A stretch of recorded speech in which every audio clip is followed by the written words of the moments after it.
సత్య టాక్స్కు స్వాగతం. నేను సిహెచ్వి సత్యనారాయణ. గత కొద్ది రోజులుగా వైజాగ్లో ఏర్పాటు చేస్తున్న గూగుల్ డేటా సెంటర్ గురించి వ్యాఖ్యానించని తెలుగు మేధావి లేరు. ఇప్పుడు దానిపైన ప్రభుత్వం కూడా రకరకాల వివరణలు ఇస్తుంది. అయితే ఈ వ్యాఖ్యానాలు కానీ ఈ వివరణలు కానీ అన్ని దేని చుట్టూతో తిరిగి ఉంటున్నాయంటే, గూగుల్ డేటా సెంటర్ వలన దాదాపుగా 1,80,000 మందికి ఉపాధి లభిస్తుందని చెప్పేసి ప్రభుత్వం చెప్తుంది. కాదు, 150 నుంచి 500 మందికి మాత్రమే ఉపాధి దొరుకుతుందని చెప్పేసి దీన్ని వ్యతిరేకించే వాళ్ళు చెప్తున్నారు. అంతేకాకుండా ఈ గూగుల్ డేటా సెంటర్ మొత్తం వైజాగ్ ప్రజలకు సరిపడే అంత నీరు తాగేస్తుందని, కరెంటు తాగేస్తుందని, అంటే విదేశాల్లో డేటా సెంటర్ని ఇక్కడికి అక్కడ పర్యావరణానికి సంబంధించిన సమస్యలు ఉన్నాయని అందరూ వెళ్ళగొడితే ఇక్కడికి వచ్చిందని, అంటే దీని చుట్టూతే ఇప్పుడు వరకు దీని మీద వాదనలు కానీ ఇప్పుడు టీవీ చర్చలు కానీ ఇవే సాగుతున్నాయి. కానీ దీనికంటే చాలా పెద్ద సిగ్నిఫికెన్స్ ఉన్న విషయం అని చెప్పేసి ఇవాళ ఒక ప్రముఖ ఎకనమిస్టు ఈ విషయం మీద కొన్ని సంచలనమైన విషయాలు తెలియజేశారు. అంటే ఆయన చెప్పిన విషయాలు చూస్తుంటే ఏంటంటే, దాదాపుగా Y2K విషయం అందరికీ గుర్తుండి ఉంటుంది. Y2K సమస్య వచ్చినప్పుడు దాన్ని పరిష్కరించడానికి అనేక మంది ఇండియన్స్కి అవకాశం వచ్చింది. అంటే మళ్ళీ ఇప్పుడు ఈ గూగుల్ డేటా సెంటర్ ఇండియాలో పెట్టడం వలన మళ్ళీ అటువంటి అపారమైన అవకాశాలు రాబోతున్నాయని చెప్పేసి స్వామినాథన్ అంకల్సారి అయ్యారు, ఈయన మణిశంకర్ అయ్యర్ బ్రదరు, ఎకనామిక్ టైమ్స్కి కన్సల్టింగ్ ఎడిటర్, ఈయన తెలిపారు. అంటే ఈయన చెప్పిన విషయం ఏంటంటే, ఇప్పుడు మామూలుగా ఈ గూగుల్ డేటా సెంటర్ ఇక్కడ పెట్టడం వలన మిగిలిన మల్టీనేషన్స్ కూడా ఇక్కడ పెద్ద డేటా సెంటర్స్ పెడతాయి.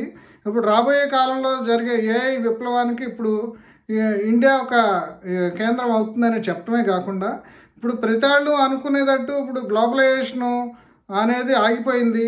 గ్లోబలైజేషన్ కానీ ప్రపంచీకరణ కానీ ఇప్పుడు రెండు ఒకటే పదాలు, అది ఆగిపోయింది. ట్రంప్ వచ్చాక ఏ దేశం ప్రయోజనాలు వాళ్ళే చూసుకోవడం తప్ప ప్రపంచీకరణకు అవకాశం లేదు. ఇటువంటి పరిస్థితుల్లో ఇండియా లాంటి దేశాల్లో ఇప్పుడు ఐటీ సర్వీసెస్లో ఇప్పుడు మనం విదేశాల్లో పనిచేస్తున్నాము, అక్కడ అంతా అవుట్సోర్సింగ్కి మన వాళ్ళని పంపుతున్నాము, H1B వీసాలు ఇవన్నీ కూడా సమస్యలు ఎదుర్కొంటున్నాము. ఇటువంటి పరిస్థితుల్లో ఇప్పుడు ఆయన చెప్పేది ఏంటంటే, ఇప్పుడు ప్రపంచీకరణ ఆగిపోవటం కాదు, ప్రపంచీకరణ అనేది కొనసాగుతుంది. అంతేకాదు, ప్రపంచీకరణకి సంబంధించిన నెక్స్ట్ హబ్గా, అంటే నెక్స్ట్ స్థావరం కింద ఇండియా ఇప్పుడు నెక్స్ట్ స్థావరం కానుందని చెప్పేసి చెప్తున్నారు. ఆయనకి దాని సపోర్టింగ్ ఏం చెప్తున్నారంటే, ఇప్పుడు అమెరికాలో స్టెమ్ గ్రాడ్యుయేట్స్, అమెరికాలో ఏడాదికి 8,20,000 మంది స్టెమ్ గ్రాడ్యుయేట్స్, అంటే సైన్సు, టెక్నాలజీ, ఈ మ్యాథమెటిక్స్ ఈ రంగాల్లో చదువుకునే వాళ్ళు 8,20,000 మందిని ప్రొడ్యూస్ చేస్తుంది. అంటే ఇది ఇప్పుడు ప్రస్తుతం ఉన్న AIలో ఎంత డిమాండ్ వస్తుందో ఆ డిమాండ్కి సరిపోదు. నెక్స్ట్ ఇంకోటి ఏంటంటే, ఇప్పుడు చైనా తీసుకుంటే, చైనా ఏడాదికి 3.5 మిలియన్ల గ్రాడ్యుయేట్స్ని ప్రొడ్యూస్ చేస్తుంది. కానీ ఇప్పుడు చైనా ఈ విషయంలో మనకి ఎందుకు పోటీ కాదంటే, ఇంగ్లీష్ విషయంలో మనకి అడ్వాంటేజ్ ఉంది. అంతేకాకుండా ఇప్పుడు సెక్యూరిటీ ఇష్యూస్ వీటికి సంబంధించి చైనాని ఎవరు నమ్మట్లేదు. అలాగే ఇప్పుడు AI డేటా సెంటర్స్ వీటి విషయంలో సెక్యూరిటీకి సంబంధించిన ఇంపార్టెన్స్ ఉంటుంది కాబట్టి చైనా వాళ్ళని ఉద్యోగాలకు తీసుకునే అవకాశాలు దాదాపుగా తక్కువ.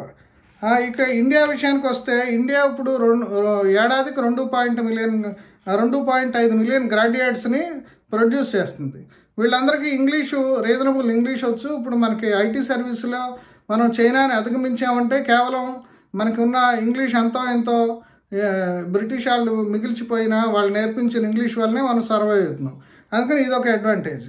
2027 నాటికి 18 మిలియన్ల గ్రాడ్యుయేట్స్ని ప్రొడ్యూస్ చేయాలనేది మనం ఇండియా ఏమ్గా పెట్టుకుంది. సరే, అందుకని ఇప్పుడు ఏంటంటే, ఇండియాలో ఇప్పుడు ఈ స్టెమ్ గ్రాడ్యుయేట్స్ అందరికి కూడా పని దొరుకుతుంది. అంటే ఇప్పుడు వాళ్ళు చెప్పింది ఏంటంటే, ఇప్పుడు ఈ ప్రాజెక్టుకు సంబంధించి 2-3 విషయాలు ఆయన చెప్పారు.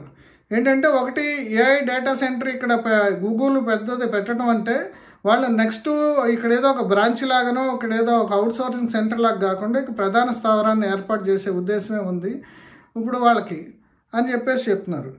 దానికి తోడు ఇక్కడ ఏంటంటే, ఇప్పుడు ఇక్కడ ఎయిర్టెల్ ఇక్కడ సబ్సీ కేబులింగ్లో ఎయిర్టెల్ ఇప్పుడు పాత్ర వహిస్తుంది. దానికి ఉన్న అనుభవాన్ని కూడా వాళ్ళు దృష్టిలో పెట్టుకున్నారు. నెక్స్ట్ అట్లాగే హైపర్ స్కేల్ డేటా సెంటర్స్ నిర్మాణంలో ఆదాని ఉంది. అట్లాగే ఎనర్జీ సెక్టార్కి సంబంధించి టాటా, అదానీ ఇట్లాంటి కంపెనీస్ ఉన్నాయి. అంటే ఇప్పుడు ఈ డేటా సెంటర్ పెట్టడం వల్ల ఇప్పుడు ఎయిర్టెల్కున్న స్కిల్ సబ్సీ కేబులింగ్లో, అట్లాగే డేటా సెంటర్ల ఇన్ఫ్రాస్ట్రక్చర్ నిర్మాణం చేయడంలో అదానీ వాళ్ళకున్న స్కిల్, వీటన్నిటిని దృష్టిలో పెట్టుకుని మల్టీనేషనల్స్ కంపెనీస్ ఇక్కడికి వస్తాయని చెప్పేసి ఆయన చెప్తున్నారు. అంటే ఈ బలం ఈ 2 రంగాల్లో, అట్లాగే 3 క్లీన్ ఎనర్జీ రంగంలో ఇప్పుడు ఈ టాటా, అడానీ వీటికన్నిటికున్న బలం ఇప్పుడు ఎంఎన్సీస్ని ఆకర్షిస్తుంది. ఎందుకంటే ఎంఎన్సీస్ ఇప్పుడు వాళ్ళు ఏ దేశమా లేకపోతే ఏ జాత ఏ రంగానే చూడు, వాళ్ళకి లాభము, వాళ్ళకి స్కిల్ఫుల్గా ఉండే జనము వీళ్ళు కావాలి.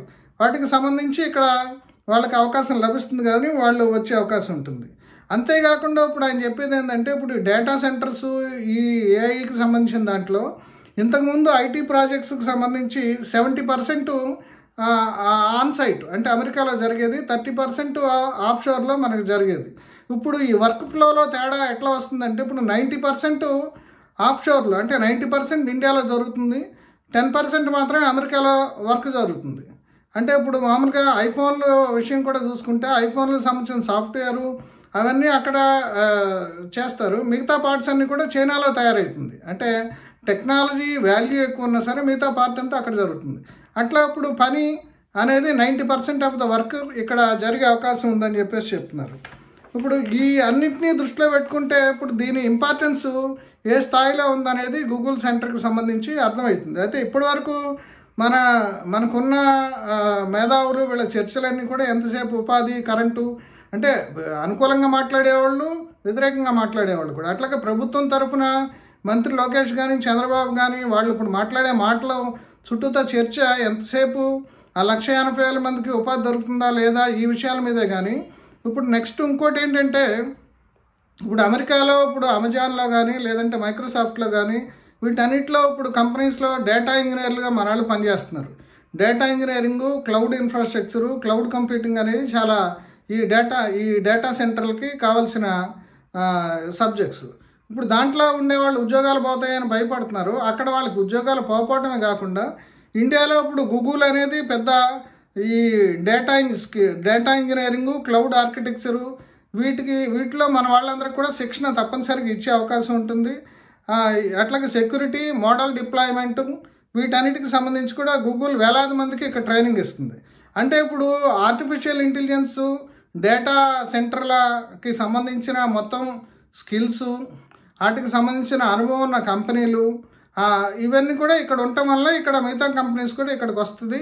ఈ నెక్స్ట్ గ్లోబలీకరణకి ఇది ఒక నెక్స్ట్ హబ్ కింద మారుతుంది. అంటే 2వ దశ గ్లోబలీకరణకి ఇప్పుడు ఇండియా అనేది పెద్ద ఇది కాబోతుంది. అంటే ఆ విషయాన్ని ఇప్పుడు ఎవరు కూడా దృష్టిలో పెట్టుకోలేదు.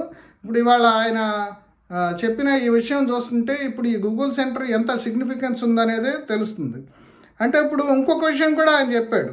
ఇప్పుడు ఈ లోకలైజేషన్ ఆఫ్ డేటా గురించి ఇప్పుడు ఇండియా పట్టుబట్టకుండా ఉండాలి, ఎందుకంటే ఆ విషయంలో కూడా కొన్ని చట్టాలు అవి కూడా మార్పు చేసుకోవాలనేది అదొక విషయం అట్లా ఉంది. ఇప్పుడు ఇంకోటి ఏంటంటే అదానీ, టాటా, ఎయిర్టెల్ వీళ్ళందరికీ కూడా వాళ్ళకున్న అనుభవం ఇప్పటి వరకు ఈ పనికి వస్తుంది. అట్లాగే ఇప్పుడు గూగుల్ గతంలో ఇప్పుడు మనకి ఇండియాలో ఇన్ఫోసిస్ పెద్ద సెంటర్ పెట్టి ఐటీ సర్వీసెస్లో ఇప్పుడు బిగ్ డేటా వీటన్నిటిలో కూడా ఇక్కడ స్టూడెంట్స్ క్యాంపస్లో ఉన్న స్టూడెంట్స్కి ట్రైనింగ్ ఇచ్చింది. అయితే ఆ తర్వాత ఇన్ఫోసిస్ ఆర్టిఫిషియల్ ఇంటెలిజెన్స్ రంగంలోకి ప్రవేశించలేదు. విశాల్ సిక్కా ఆయన వచ్చినప్పుడు కూడా ఓపెన్ ఏలో పెట్టుబడి పెడదామంటే నారాయణమూర్తి ఒప్పుకోలేదు. అంటే ఇప్పుడు అదైతే మనం ఏ అవకాశాన్ని అయితే మనకు తప్పిపోయిందో ఇప్పుడు అది గూగుల్ ద్వారా ఇక్కడ మనకు పనిచేస్తుంది. ఇప్పుడు గూగుల్ దాదాపుగా యూనివర్సిటీ స్టూడెంట్స్ అందరికి కూడా ఇప్పుడు data engineering, cloud architecture, security, model deployment వీటిలో కూడా శిక్షణ ఇవ్వటం వల్ల మనకి ఫ్యూచర్లో వచ్చే ఆర్టిఫిషియల్ ఇంటెలిజెన్స్ డేటా సెంటర్స్కి సంబంధించిన బోల్డంత స్కిల్స్ మన దేశంలో తయారయ్యే అవకాశం ఉంది. ఇంతకుముందే నేను చెప్పినట్టు ఇప్పుడు వచ్చే గ్రాడ్యుయేట్స్ అందరికి కూడా ఇక్కడ అవకాశాలు లభిస్తాయి, అమెరికా పోవాల్సిన అవసరం లేదు. ఇప్పుడు అమెరికా నుంచి వచ్చే వాళ్ళకి కూడా ఇక్కడ ఉద్యోగాలు వస్తాయి. ఎందుకంటే ఎంఎన్సీస్ అన్నీ కూడా నెక్స్ట్ రాబోయే ఏఐ రంగంలో ఇది ఒక హబ్ కింద తయారవుతుంది. ఇప్పుడు ప్రపంచీకరణకే ఒక హబ్ కింద మారుతుంది. అంటే నెక్స్ట్ రాబోయే టెక్నాలజీస్ వాటన్నిటి కూడా ఇండియా కేంద్రంగా అవుతుందని చెప్పేసి స్వామినాథన్ అంకల్స్ అయ్యారు చెప్తున్నారు. ఇప్పుడు ఈ కొత్త విషయాన్ని ఇప్పటి వరకు కూడా ఎవరు మన తెలుగు మేధావులు ఎవరు చెప్పుకోకుండా ఏదో చర్చలు, పిచ్చి చర్చలు, ఏదేదో అటువైపు ఇటువైపు లాగుతున్నారు. ముఖ్యంగా ఈ అంశాలను ఇప్పుడు దృష్టిలో పెట్టుకుని దీనికి సంబంధించిన స్కిల్స్ని డెవలప్ చేసుకోవడం మీద ఇప్పుడు ఆంధ్రప్రదేశ్ ప్రభుత్వం కానీ, ఇప్పుడు విద్యామంత్రి లోకేష్ కానీ, సీఎం కానీ ఇప్పుడు దృష్టి కేంద్రీకరించాల్సి ఉంది. ఎందుకంటే ఇప్పుడు మనకున్న ఎడ్యుకేషన్ చూస్తుంటే స్టాటిస్టిక్స్ కానీ, లీనియర్ ఆల్జీబ్రా కానీ, లేదా ఇప్పుడు ఇంటర్మీడియట్ స్థాయిలో ఏవైతే ఉంటాయి ప్రాబబిలిటీ, ఇట్లాంటి కోర్ మ్యాథమెటిక్స్ అంటే కోర్ మ్యాథమెటిక్స్ వాటికి సంబంధించిన శిక్షణ మీద ఎంఫసిస్ లేదు. వాటన్నిటిని దృష్టిలో పెట్టుకుని పకడ్బందీగా వాళ్ళని శిక్షణ ఇవ్వాల్సిన అవసరం మాత్రం ఉంది ఇప్పుడు.